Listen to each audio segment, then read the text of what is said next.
Jeshi la Polisi mkoa wa Mbeya limewakamata na linaendelea kuwashikilia watuhumiwa 4 kwa tuhuma za kukutwa wakipanga na kuhamasisha watu kufanya vurugu na uhalifu mwingine katika maeneo mbalimbali jijini Mbeya.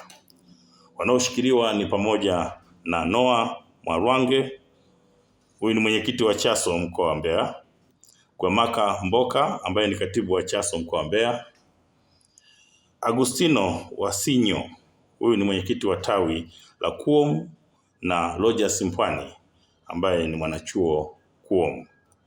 Watuhumiwa hawa walikamatwa Julai 4 mwaka 2026 majira ya saa 10 jioni katika eneo la Mafiati lililopo kata ya Mahanga jijini Mbeya. Kwa hiyo ushahidi unakamilishwa ili hatua nyingine za kisheria zifuatwe dhidi yao.